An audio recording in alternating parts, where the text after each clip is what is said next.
नमस्कार, जय हिंद। आप देख रहे हैं लेटेस्ट न्यूज यूपी और मैं धीरज गुप्ता।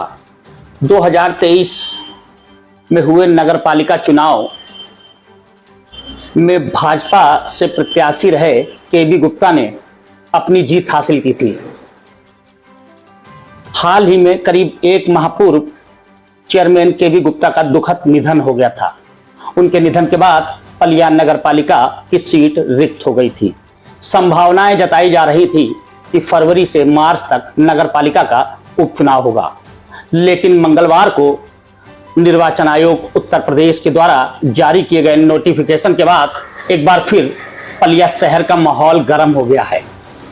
माहौल गर्म हो गया है। मैं इन शब्दों को इसलिए कह रहा हूं क्योंकि चुनाव सर पर आ गया है और अब प्रत्याशियों के पास समय नाम मात्र का है।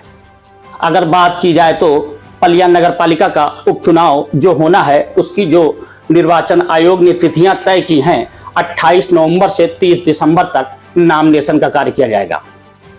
4 दिसंबर को नामिनेशन फार्मों की जांच होगी।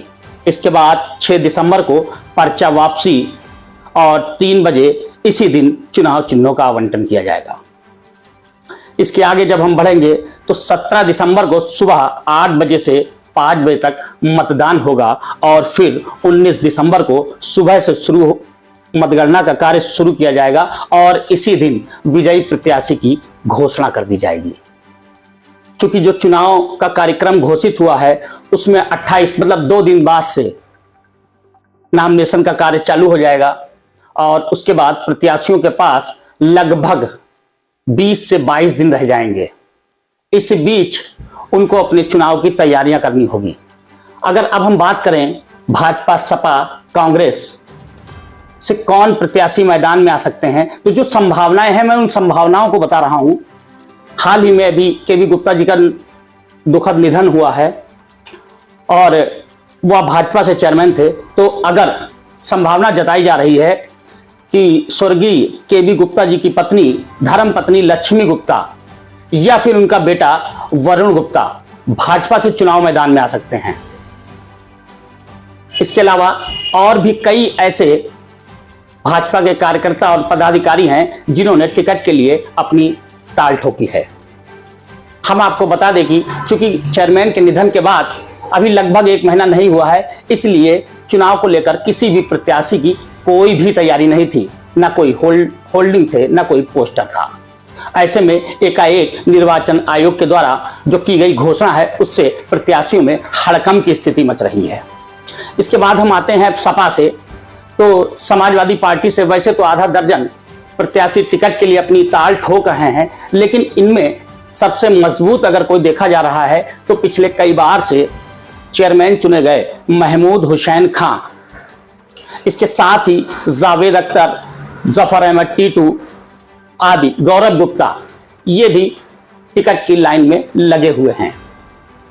अगर हम बात करते हैं कांग्रेस से, तो कांग्रेस के प्रदेश महासचिव बलराम गुप्ता भी टिकट मांगने की संभावना है और उसके साथ अगर इसी पार्टी से हम दूसरा नाम लेते हैं तो पिछले चुनावों में चेयरमैनी का कांग्रेस से जो चुनाव लड़े सूफी अनवार अहमद आड़ती के बेटे मोइन अहमद जावेदी भी चुनाव मैदान में आ सकते हैं। हम ये सिर्फ संभावनाएं जता रहे हैं।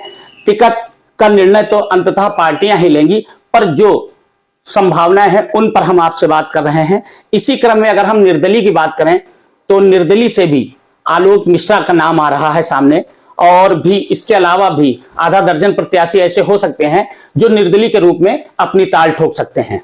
तो कहीं ना कहीं नगर पालिका का यह चुनाव इस बार किसी युद्ध से कम नहीं होगा।